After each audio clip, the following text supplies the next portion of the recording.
Hi friends, ಎಲ್ಲರಿಗೂ ನಮಸ್ತೆ. ನಾನು Vikas, medical student at Shri Atal Bihari Vajpayee medical college and research institute, Bangalore. Friends, ನಾನು ಈ ವಿಡಿಯೋ ಏನಕ್ಕೆ ಮಾಡ್ತಿದ್ದೀನಿ ಅಂದರೆ, ನಾನು ಗೌರ್ಮೆಂಟ್ ಕಾಲೇಜ್ದು ಫೀ ಸ್ಟ್ರಕ್ಚರ್ ಅಂದರೆ actual fee structure of government medical college of each category ಅಂತ ಒಂದು ವಿಡಿಯೋ ಮಾಡಿದ್ದೆ. ಆ ವಿಡಿಯೋ ನೋಡಿಲ್ಲ ಅಂದರೆ ಪ್ಲೀಸ್ ಮೊದಲು ನೋಡಿ.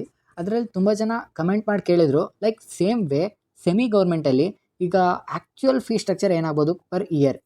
ಲೈಕ್ ತುಂಬ ಯೂಟ್ಯೂಬರ್ಸ್ ತೋರಿಸೋಂಥ ಫೀ ಸ್ಟ್ರಕ್ಚರ್ ಏನಿರುತ್ತೆ, ಲೈಕ್ ಅದನ್ನ ನಾನು ಪ್ರೆಸೆಂಟ್ ಮಾಡಿ ತೋರಿಸ್ತೀನಿ. ಬಟ್ ನಾನು ಆ್ಯಕ್ಚುಲಿ ಮೆಡಿಕಲ್ ಸ್ಟೂಡೆಂಟಾಗಿ ಇದನ್ನ ನಾನು ಪ್ರೆಸೆಂಟ್ ಮಾಡಬಾರ್ದು. ಏಕೆಂದರೆ ಅದು ಆ್ಯಕ್ಚುಯಲ್ ಫೀ ಸ್ಟ್ರಕ್ಚರ್ ಆಗೋಲ್ಲ. ಇಲ್ಲಿ ಪ್ರೈವೇಟ್ ಕಾಲೇಜಸಲ್ಲಿ 3 ಥರ ಅಡ್ಮಿಷನ್ಸ್ ಇರುತ್ತೆ. ಪ್ರೈವೇಟ್ ಮೆಡಿಕಲ್ ಕಾಲೇಜಸಲ್ಲಿ 3 ಥರ ಅಡ್ಮಿಷನ್ಸ್ ಇರುತ್ತೆ. 3 ಅಂದರೆ 4 ಥರ ಇರುತ್ತೆ. ಮೇನ್ಲಿ 3 ಇರುತ್ತೆ. ಅದರಲ್ಲಿ 50% ಗೌರ್ಮೆಂಟು ಕೊಟ್ಟಿರ್ತಾರೆ. ಓಕೆ, ಇನ್ನು ಪ್ರೈವೇಟ್ ಸೀಟ್ಸ್ ಅಂತ ಇರುತ್ತೆ. ನೆಕ್ಸ್ಟ್ ಅದರ್ಸ್ ಆ್ಯಂಡ್ NRI ಅಂತ ಇರುತ್ತೆ. NRI ಬೇರೆ, ಅದರ್ಸ್ ಬೇರೆ, ಬಟ್ ಫೀಸ್ ಸೇಮ್ ಇರೋದ್ರಿಂದ ನಾವು 3 ಅಂತ ಕನ್ಸಿಡರ್ ಮಾಡ್ಬೋದು. ಗೌರ್ಮೆಂಟ್ ಸೀಟ್ಸಲ್ಲಿ ಫೀಸ್ ಬಂದು, ಈಗ ನಾನು ನಾರ್ಮಲಾಗಿ ಪ್ರತಿಯೊಂದು ಗೌರ್ಮೆಂಟ್ ಕಾಲೇಜಸಲ್ಲಿ ಎಷ್ಟೆಷ್ಟು ಫೀಸ್ ಸ್ಟ್ರಕ್ಚರ್ ಆಗುತ್ತೆ ಅಂತ ನಿಮಗೆ ಈ ವಿಡಿಯೋದಲ್ಲಿ ಏನು ಬೇರೆ ಯೂಟ್ಯೂಬರ್ಸ್ ಎಲ್ಲ ಪ್ರೆಸೆಂಟ್ ಮಾಡ್ತಾರೆ ಅದನ್ನು ಸಹ ತೋರಿಸ್ತೀನಿ. ಈಗ ಗೌರ್ಮೆಂಟಲ್ಲಿ ಎಷ್ಟಾಗುತ್ತೆ ಅಂದರೆ ಲೈಕ್ 1,54,000 ಆಗುತ್ತೆ.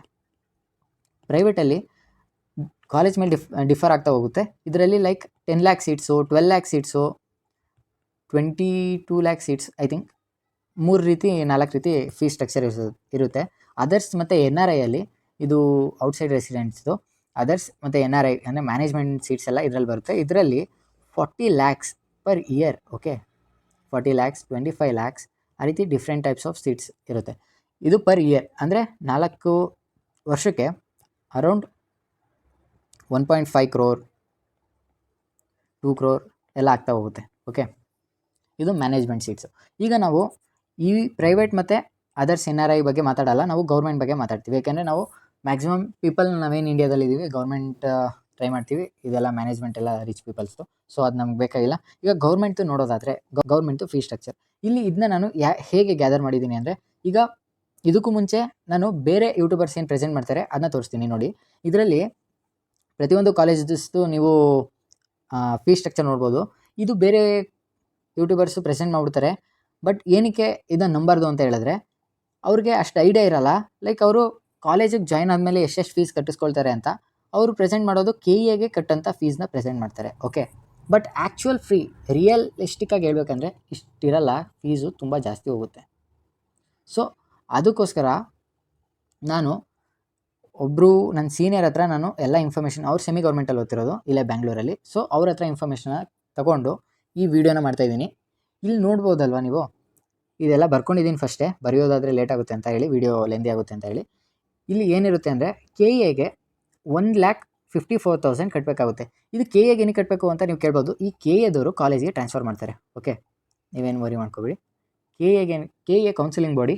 ಓಕೆ, ಇವ್ರಿಗೆ ನೀವು ಕೌನ್ಸಿಲಿಂಗ್ ಆದಮೇಲೆ ಅಡ್ಮಿಷನ್ ಮಾಡುವಾಗ ನೀವು ಇಷ್ಟು 1,54,000 ಕಟ್ಟಬೇಕು.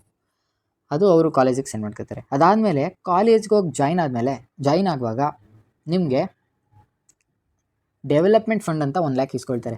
ಲೈಕ್ ಡೆವಲಪ್ಮೆಂಟ್ ಫಂಡು ಪ್ರತಿ ಕಾಲೇಜಲ್ಲೂ 1 ಲ್ಯಾಕ್ ಇಸ್ಕೊಳ್ತಾರೆ ಅಂತ ಹೇಳಕ್ಕೆ ಬರಲ್ಲ. ಒಂದೊಂದು ಕಾಲೇಜಲ್ಲಿ ಇಸ್ಕೊಳ್ದೇನೂ ಇರ್ಬೋದು, ಒಂದೊಂದು ಕಾಲೇಜಲ್ಲಿ 1 ಲ್ಯಾಕ್ ಮೇಲೂ ಇಸ್ಕೋಬೋದು. It depends on the college which you are joining. Okay, 1 lakh ಇಸ್ಕೊಳ್ತಾರೆ. ಮತ್ತು ಕಾಲೇಜ್ ಫೀ ಬಂದು 45,000 ಇಸ್ಕೊಳ್ತಾರೆ. ಇದು ವಿತ್ ರೆಸಿಪ್ಟ್ ಮೂಲಕ ಪೇ ಮಾಡೋದು. ಪ್ರತಿ ವರ್ಷ 45,000 ಪೇ ಮಾಡಬೇಕಾಗುತ್ತೆ. ಓಕೆ, ಮತ್ತು 11,000 ಈ ಫಸ್ಟ್ ಇಯರಲ್ಲಿ ರೆಕಾರ್ಡ್ಸು ಮತ್ತು ಡೈಸೆಕ್ಷನ್ ಕಿಟ್ಟು ಇದಕ್ಕೆಲ್ಲ ಅವರು ಪೇ ಮಾಡಿಸ್ಕೊಳ್ತಾರೆ. ಮತ್ತು ಸೆಥಸ್ಕೋಪ್, BP ಆಪರೇಟರ್ ಎಲ್ಲ ಇನ್ಕ್ಲೂಡ್ ಮಾಡಿದರೆ ಬುಕ್ಸ್ ಏನು ಕೊಟ್ಟಿರಲ್ಲ. ಓಕೆ, ಅದು 11,000 ಆಯಿತು. ಈಗ ಹಾಸ್ಟೆಲೈಟ್ಸ್, ಓಕೆ, ಡೇ ಸ್ಕಾಲರ್ಸ್ಗೆ ಏನು ಪ್ರಾಬ್ಲಮ್ ಇಲ್ಲ, ಅವ್ರ ಟ್ರಾನ್ಸ್ಪೋರ್ಟೇಷನ್, ಮನೆಯದು ಖರ್ಚು ಅದೆಲ್ಲ ನೋಡ್ಕೋಬೇಕಾಗುತ್ತೆ. ಹಾಸ್ಟೆಲೈಟಿಗೆ ಬಂದರೆ ಹಾಸ್ಟೆಲೈಟ್ಸ್ಗೆ 1,20,000 ಪರ್ ಇಯರ್ ಫೀಸ್ ಆಗುತ್ತೆ. ಓಕೆ, ಈ ಫೀಸಲ್ಲಿ mess bill included. Like government colleges ಆದರೆ ನಮ್ಮ ಕಾಲೇಜಲ್ಲಿ 4K ಇಸ್ಕೊತಿದ್ರು ಪರ್ ಮಂತ್. ಅದೇ 1 ಇಯರ್ಗೆ 48 ಅಂದರೆ 50K ಆಗುತ್ತೆ. ಓಕೆ, ಇಲ್ಲಿ ಮೆಸ್ ಬಿಲ್ನ ತೆಗೆದಾಕಿದ್ರೆ ಲೈಕ್ ಹಾಸ್ಟೆಲ್ ಫೀಸ್ ಬಂದು 70K ಆಗುತ್ತೆ. ಓಕೆ, 70K ಹಾಸ್ಟೆಲ್ ಫೀಸ್ ಆಗುತ್ತೆ. ಇದು ಪ್ರತಿ ಇಯರ್ ಪೇ ಮಾಡಬೇಕು. ಮತ್ತು 1 ವರ್ಷದಿಂದ ನೆಕ್ಸ್ಟ್ ವರ್ಷ ಹೋಗುವಾಗ ಅದು ಇದು ಪ್ರಾಬ್ಲಮ್ಸ್ ಅದು ಇದು ಹೇಳಿ 1,30,000 ಮಾಡ್ಬೋದು.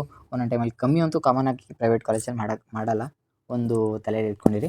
ಮತ್ತು ಡೆಪಾಸಿಟ್ ಅಂತ ಹಾಸ್ಟೆಲ್ ಡೆಪಾಸಿಟ್ ಅಂತ 1 ಲ್ಯಾಕ್ ಇಸ್ಕೊಳ್ತಾರೆ. ಇದರಲ್ಲಿ ಏನಕ್ಕೆ ಇಸ್ಕೊಳ್ತಾರೆ ಅಂದರೆ ಲೈಕ್ ನೀವೇನಾದರೂ ಡ್ಯಾಮೇಜ್ ಮಾಡ್ಬೋದು ಹಾಸ್ಟೆಲ್ ಎಕ್ವಿಪ್ಮೆಂಟ್ಸ್ ಅದೆಲ್ಲ. ಸೊ ಅದರಿಂದ ಅವರು 1 ಲ್ಯಾಕ್ ಫಂಡ್ ಇಸ್ಕೊಂಡಿರ್ತಾರೆ ಡೆಪಾಸಿಟು. ಅದು ವಾಪಸ್ಸು ಕೊಡೋ ಚಾನ್ಸಸ್ ಇರುತ್ತೆ, ಕೊಡ್ತಾರೆ ಅನಿಸುತ್ತೆ.